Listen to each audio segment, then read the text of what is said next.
So I play a lot of Hecarim. I picked him up at the start of Season 11 when Chemtank was busted on him and fell in love with the champ afterwards. He was my most played champ that season, and he's my most played champion so far this season. That being said, the Chemtank nerf and champion nerfs and buffs Hecarim kept getting meant that I had to experiment a lot with the champion to continue making him feel good to play. I tried everything you could think of. I tried pre-nerf Shirelias to replace the Chemtank movement speed. I tried Shield Bow Essence Reaver in an attempt to get the Lifeline passive with Sheen proc in a new way. I even had a handful of games on Stridebreaker Manamune before Manamune caught on. Needless to say, all of these ideas have their own issues attached to them, but that's what I'm here to talk about today. I have theorycrafted and tested all 25 mythic items on Hecarim during my time with the champ, and I'm going to have one big ranking list to show what I've learned. To start off, I'll make some general rules. Every single mythic will be evaluated not based on their overall power in the current meta, but instead with how much Hecarim likes the base stats the item gives, as well as how the item matches with the champion's designed purpose. What this means is that Trinity Force will not be given extra points over Divine Sunderer just because the item is overtuned right now, but instead I'll be looking purely at how the idea of the item synergizes with Hecarim's kit. I'll also be using unique rune setups and build paths to optimize each item's strengths, and I'll be explaining how each setup changes how Hecarim wants to play the game. With the criteria out of the way, let's jump straight into number 25. We kick off the list with Night Harvester. It is, in my opinion, the weakest mythic you could go on Hecarim. However, that's not to say Night Harvester is all negative. The item does give ability haste and health, two stats Hecarim enjoys having. Hecarim also has two abilities that scale decently with AP, so the AP doesn't go to complete waste here. Additionally, Night Harvester's active gives movement speed when it's popped, which gives Hecarim some base attack damage. However, Night Harvester suffers from being an AP item that is pretty gold inefficient. The item relies on burst damage and assassination, so the Hecarim playstyle needs to change completely into a one-shot build. There are much better mythic options if you're looking for the sweet Hecarim one-shots, which we'll get to later. For runes, I decided to grab the Predator Keystone for the extra burst potential. I went Ultimate Hunter to make sure my only effective engage with an AP build was up more often. I also took Celerity and Nimbus Cloak to capitalize off the movement speed I'd get from Night Harvester and Smite. I also went Blue Smite for the extra movement speed, for the movement speed steal, as well as the slightly higher damage Blue Smite has over Red Smite for the immediate burst. I first tried going Night Harvester with a standard Assassin Hecarim build using items like Ghostblade, Serelda's Grudge, and Ravenous Hydra. I found that your immediate burst is about 1800 damage and you could get up to about 4000 damage in 3 or 4 seconds off of a full combo. I then tried a full AP build centered around Lichbane's Sheen proc and I found much more success. The initial burst was the same, but the full damage over 3 to 4 seconds ended up being closer to 5000 damage. I went Horizon Focus and Shadow Flame too, so I was also tankier. However, the main problem that this suffers from is that Hecarim is forced to be ahead of the curve to have even the slightest chance of being viable with a Night Harvester rush. These numbers don't factor in armor or magic resistance, and those are both full builds. 3-item Hecarim with Night Harvester has pretty much no one-shot potential at all, and you'll feel pretty useless most of the time. At number 24, I have Ludens Tempest. I don't have to go into detail here, as it's generally the same as Night Harvester. However, there are a few key differences. Ludens scales harder than Night Harvester due to the magic pen, and the item also gives mana, which means we can build Manamune for the extra synergy. Hecarim really likes Manamune, so this is great. Ludens also gives movement speed on activation and has a set 10-second cooldown over Night Harvester's 5 chances at a 40-second cooldown. The runes and builds are roughly the same apart from Manamune, and the only real difference is that Ludens has higher burst. However, there is one final exception that does help Ludens. Because Ludens gives you mana, you could opt for ditching just the burst playstyle, and instead go for Ludens Manamune into Frozen Heart. This build is extremely cheap, and you'll get a moderate amount of tankiness to work with. The Ludens is nothing more than the movement speed and the Manamune buff, but I think going for this build definitely makes up for it. If you go this specific build, always run pages with Phase Rush instead. At number 23, I have Kraken Slayer. What pushes this item ahead of the 2 burst AP items is that Hecarim likes the base stats a lot more. Attack speed to weave autos, attack damage, and crit chance are all stats that Hecarim doesn't hate. Having crit chance also opens up potential chances to slot in Essence Reaver as the missing Sheen proc. Where Kraken Slayer loses all of the momentum is in the item passive, which requires 3 basic attacks. The big problem with this design for Hecarim is that Hecarim likes to weave autos in between his Q. His 2-stack Q has a 2-second cooldown, so you'll be auto-attacking once every 2 seconds regardless of your attack speed. I don't know about you, but having the Kraken proc once every 6 seconds doesn't sound too hot to me. If you're going to torment yourself with this mythic, then Manamune is a no-go. Manamune works well with your Q, but we'll be ditching Q if we have Kraken Slayer. I also found that you could go with traditional bruiser builds to staunch the bleeding, or you could fully commit Sin and run a fancy crit build with Essence Reaver and Infinity Edge if you really wanted to. Talking about Kraken Slayer Hecarim makes me depressed, so I'm gonna move on. Liandry's Anguish makes its way to number 22. I find that Liandry's overall is just a more versatile item, and it usually deals more damage alone than Ludens will. You can also get funky and slot in a Demonic Embrace to double the burn. If you go this Mythic, the playstyle is actually ironically complementary to what Hecarim wants to do. Due to Liandry's giving you mana, we go Manamune. Liandry's will buff up your W's damage, as well as your incentive to get close to pop W. Liandry's mana and Manamune buff will buff up your Q, which you'll be spamming as you W. Overall, you end up just getting a slightly shittier version of the normal Hecarim playstyle. Not bad. Again, I would recommend going Manamune into Frozen Heart as a cheap way to staunch the flaws of the Mythic. You'll also opt for either Conqueror or Phase Rush, since those are the runes Hecarim likes to have when he's planning to be in the middle of a fight. At number 21, we have Imperial Mandate. How does Imperial force itself here despite being the worst version of Night Harvester's active and having base stats the Hecarim doesn't care about at all? Simple, the item is super cheap. When the Mythic is cheap, the Mythic is ignorable. We can rush the Mythic and then immediately pivot into a normal build to try and salvage the game. The stats aren't all that bad either. Base mana regen can help slightly with Hecarim's wave clear, as his wave clear sucks without mana items anyway. He can also apply Mandate with 2 of his abilities, so the damage isn't that bad after all.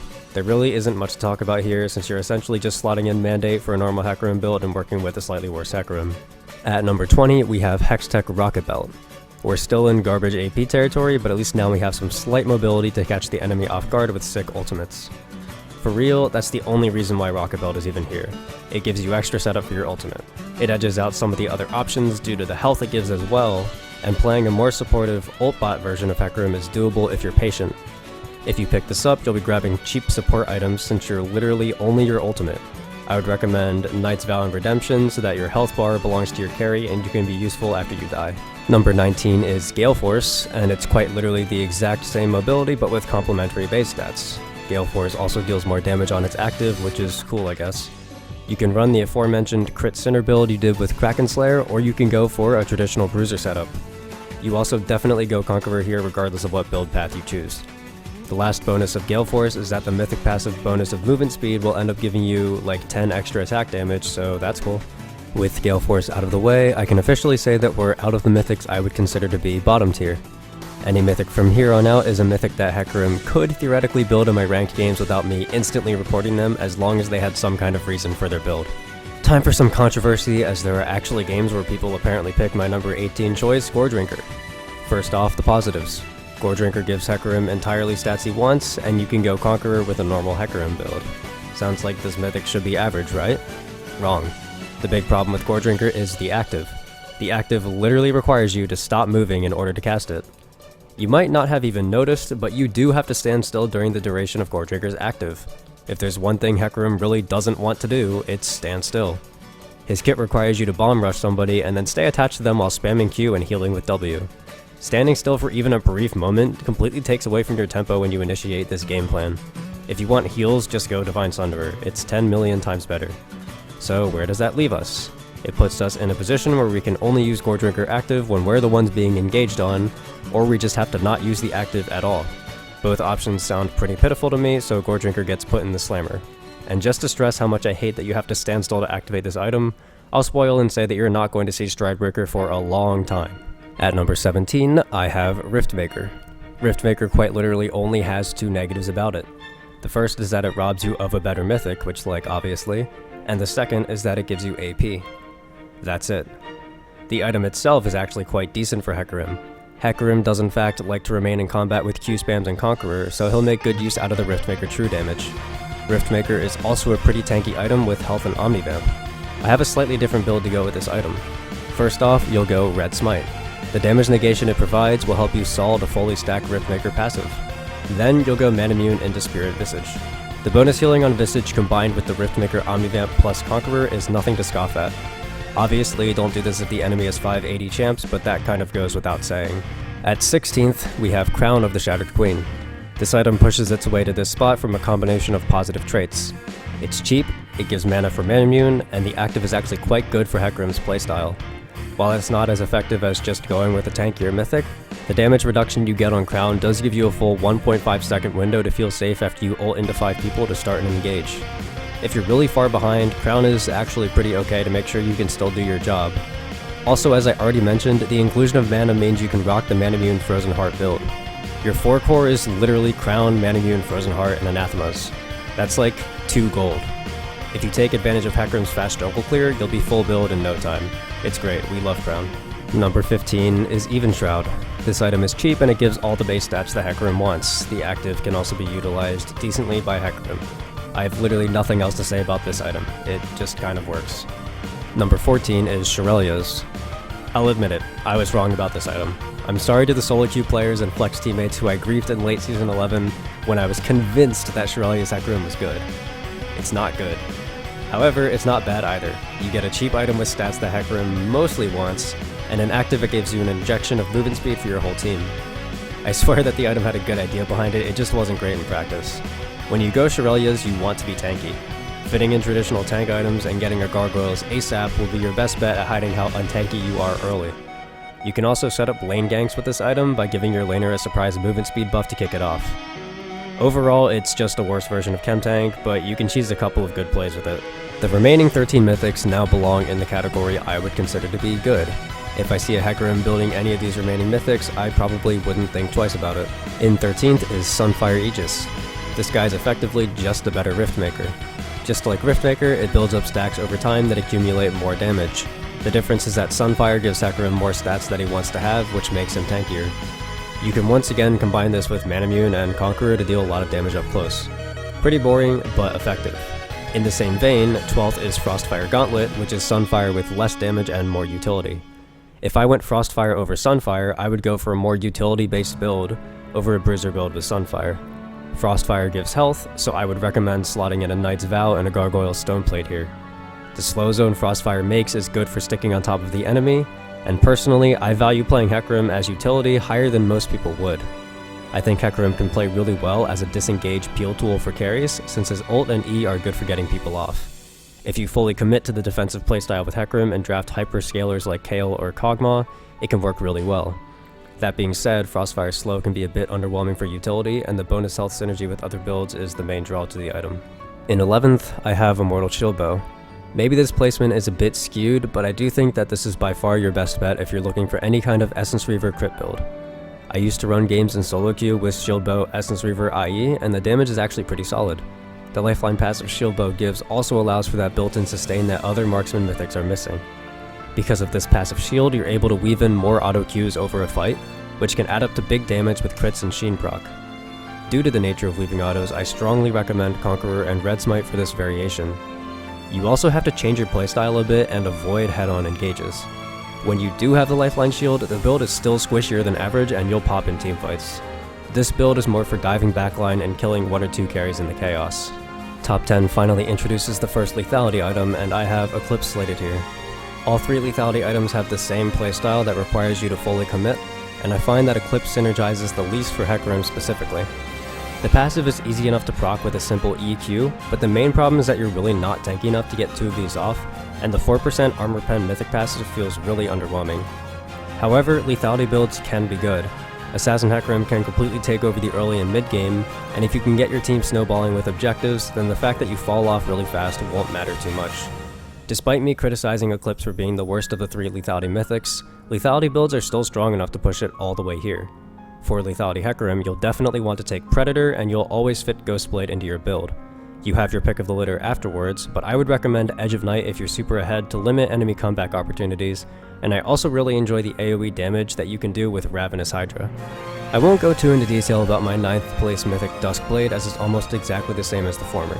The difference is that Duskblade subs out the extra survivability with more damage and invisibility.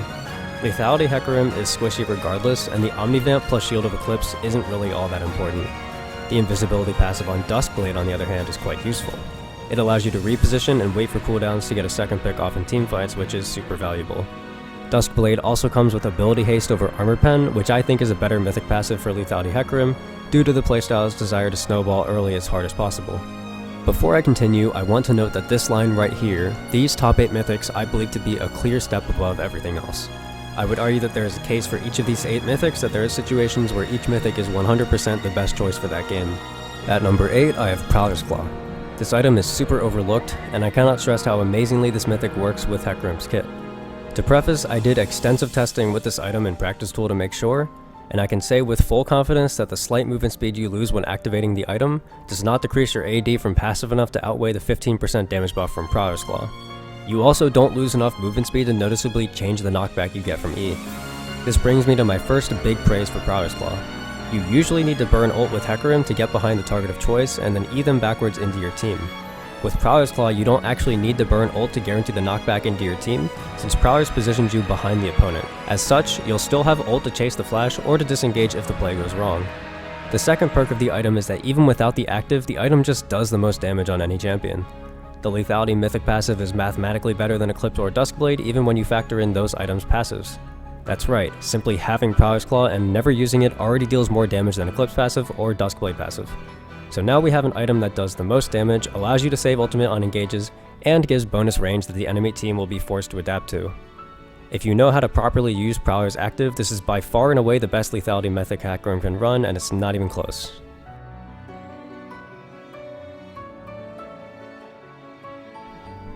At number 7, I have Everfrost. This item seems like it wouldn't be too great on paper, but it feels so damn good to build. It's cheap, it gives mana to buff your Manamune, and it has a crazy strong active. And oh boy, does the Everfrost active synergize well with Hecarim. You haven't lived until you root 3 people with the drive by Everfrost ult. But being completely serious here, the item does fit in quite nicely. Although it has wasted AP, you can build Manamune and Frozen Heart for a super cheap core, and then have great setup for your active. Everfrost is just a really solid item all around, and any champion with dashes or movement speed that can set it up easily warrants purchase every now and then. Your rune page will also most likely feature Phase Rush, as getting in with Conqueror isn't exactly what the mythic wants to do. You could also use Glacial Augment to amplify Everfrost's active. I also would not try this out very often in solo queue, but I think it can be a good option in flex queue with Voice Call. At number 6, I've got Stridebreaker. Remember back to my rant about why Goredrinker is horrible due to the active forcing you to stop moving? Enter Stridebreaker, the mythic that you can cast while moving, and provides a slow you can use to stick to carries while you're diving. Before Manamune popped off, I originally had the idea to go Stridebreaker Manamune to make a build centered around Hecarim's Q. It worked really well. I lost the Sheen proc from the other common mythics, but I gained a super powerful way to stick to carries and spam Q. Stridebreaker also gives base stats that Hecarim always wants and speeds up his clear to godlike levels. The mythic is also super flexible for runes, working solidly with Phase Rush, Predator, and Conqueror. My only problem with the mythic is that you do end up feeling a little squishier than you would want to, which is one of the reasons why I think Chemtank Manamune got as popular as it did. At 5th, I have a controversial placement with Turbo Chemtank. 70% of Hecarim players would disagree with me here according to League of Graphs. Personally, I just believe that players have recency bias with how powerful Chemtank Hecarim used to be. Once Stonal Hecarim started slotting in Manamune after the Chemtank rework, everyone got hyped up that Chemtank Hecarim was a thing again and just started spamming it. Don't get me wrong, I think the build is very strong, but I also think that players are undervaluing the multiple AD ratio buffs that Hecarim's Q got. They buffed the ratio of a 2-second cooldown ability from 70% to 85%, which is crazy. As great as Chemtank is, I just think that the style Chemtank Hecarim wants to play is overshadowed by Trinity and Sunderer due to the AD buffs on Q. I'm only criticizing the build because I assume people watching this know why Chemtank is strong already, but I'll briefly talk about it for those that don't. Chemtank active synergizes super well with Hecarim's movement speed desire, and the item is a tank item which gives Hecarim survivability. Chemtank's Immolate Burst also deals decent damage and helps to keep Hecarim's damage high enough to feel good without a damaging mythic. The problem is that Hecarim's passive movement speed from scaling with AD was nerfed, and his Q AD scaling was buffed as mentioned before. This just inherently makes Chemtank Hecarim weaker than it used to be, even with the new Immolate Burst it has. I truly think that if Hecarim players were more willing to test everything on their own, Chemtank Hecarim would get less pick percentage. So that means I have 4 mythic items ahead of Chemtank. Crazy. I guess I have a lot of explaining to do then. In 4th, I have Divine Sunderer. On its own, I think Chemtank is better than Sunderer, I really do. However, I have a specific build and playstyle goal in mind that pushes Sunderer's complete package over what Chemtank does. To start, I'll just talk about what makes Sunderer strong. The Sheen autos weave in perfectly with Hecarim's Q. The healing Sunderer gives allows Hecarim to drain tank against consistent damage for ages. The mythic passive is absolutely busted, giving 5% armor and magic pen. The reason why most people choose not to build it is because the Sheen procs on Trinity Force are stronger and Divine Sunderer isn't as gold efficient. However, I believe that this is because people have the wrong idea in mind when thinking about Divine Sunder or Hecarim. I believe Sunder or Hecarim is the mythic that takes advantage of his power spikes when curving into late game the best. Whether we Hecarim players like it or not, our champion falls off. The goal of the champ is to out-tempo the enemy jungler early and get as many objectives and map pressure as possible before 20 to 25 minutes. After that, Hecarim starts to fall off. If you're going for Chemtank or Trinity, your Reign of Terror falls off extremely quickly. Both items demand that you continue to work with the item's intended purpose, which for Chemtank is looking for engages and for Trinity is dealing consistent damage. Sunder is different because your intended purpose of drain tanking in front of your carries doesn't lose effectiveness over the course of the game, and instead becomes amplified over each item you purchase. Unless the enemy team is 5 AD, your build will look like this. First, you go Sunderer. Then, you go Spirit Visage. A lot of people hate Spirit Visage. The item is really gold inefficient and is usually overshadowed by Force of Nature. However, Spirit Visage synergizes with Divine Sunderer's healing, which allows you to drain tank more effectively. I also run a special rune page with Revitalize and Conditioning as my secondary runes, increasing my effectiveness of Sunderer and Spirit Visage and giving me extra magic resistant armor to scale how tanky I am. At this point, other Hecarims would fall off. Not this Hecarim, because your third purchase is Knight's Vow. Knight's Vow is slapped onto your carry, and now you and your carry literally cannot die. Your Spirit Visage and Revitalize are amplifying your healing from Knight's Vow and Divine Sunderer, and your Knight's Vow is allowing your carry to go wild. Your job isn't to deal damage here, your job is to stay alive and allow your carry to do damage. Different playstyle, wildly effective build. I'm not arguing against Sunder and Spirit Visage being a bit undertuned right now, but I did mention at the start of the video that I wasn't taking into account the current state of item balance into my rankings. If every item was in a healthy spot, then I believe that Sunder is as strong as I make it out to be. In third, I have Trinity Force. I already talked about it in my Chemtank rant, but Trinity is the item that perfectly takes advantage of the Q buffs Hecarim kept getting. I also said that Trinity falls off in the Divine Sunderer rant, and that's true, but what I didn't mention is that Trinity's mid-game is just too insane anyway. It doesn't matter if the Mythic falls off, because it's the best Mythic at snowballing the game to the point where it doesn't matter anymore. The item gives Hecarim movement speed to allow him to stick to targets, and is super gold efficient. The Sheen procs work just as well with Q as I talked about earlier. Overall, the effectiveness of this item at bringing out the best of Hecarim's mid-game is unmatched. Take Predator or Conqueror, go Trinity into Bruiser items, and kill everything from a fed ADC to a 6-item tank. Before I get into top 2, I want to state flat out that I believe from the bottom of my heart that Hecarim is strongest when playing as utility and peel for carries. I understand the strengths of diving in and killing everyone, but I think that this playstyle is reinforced due to the nature of solo queue. Of course you want to carry the game with Hecarim. He snowballs early and kills everything. However, it's still an undeniable fact that he falls off late. I truly believe that Hecarim's place is to use his early and mid-game power to control the map and objectives early, but not to snowball and end the game, and instead to bridge carries into the late game. So in second place, I have Moonstone Renewer. Give me a chance to talk about this fully in depth before you jump to conclusions. Remember Moonstone Lilia back when Season 11 items took over? The reason why Lilia would sacrifice her AP damage to go Moonstone was because of how Moonstone's passive synergized with her kit. Back then, her Q was on a set 4-second cooldown at all ranks. Moonstone Renewer activated every time Lilia would use Q. Moonstone also always prioritizes the targets that are the most wounded, so using the ability every time you used Q with Lilia gave your team more procs of Moonstone than any other champion. Additionally, many people considered Moonstone to be Lilia's best mythic, and many people considered Lilia to be top tier in competitive. Now, when looking at the stats Moonstone gives, it's clear that Lilia works well with all 4: AP, mana regen, health, and ability haste. Now that we've gone over why pre-mini rework Lilia was good with Moonstone, let's take a look at how Hecarim would use it. Hecarim can't make use of the AP like Lilia can, so we take away 40 AP worth of gold, which is about 900. Now let's take a look at the fine print on Moonstone. It says, when affecting champions with attacks or abilities in combat, restore 70 health to the most wounded nearby ally on a 2-second cooldown. That's right, a 2-second cooldown. Now correct me if I'm wrong, but I think I happen to know a champion with a spammable ability on exactly a 2-second cooldown. What Hecarim is losing from the item is 40 AP. What he's gaining from the item is the ability to literally use it off cooldown for max efficiently twice as fast as old Lilia could. Not only that, but Moonstone had a combo with Staff of Flowing Water to keep the procs going off cooldown, and Hecarim can do the exact same thing with Knight's Vow. Stay in combat for 5 seconds and now you're getting 35% healing from Knight's Vow, on top of the Revitalize healing, and on top of Spirit Visage, and you're doing all of this while healing your hyper carry, and the Mythic only costs 2,500 gold. I'm sorry, but this is just insane value for the item. It's the Sunderer build I was talking about, but it's just cheaper and better.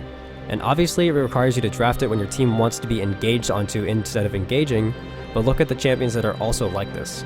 Aphelios, Kog'Maw, and Gale are 3 examples of champions that want to sit back and be engaged on.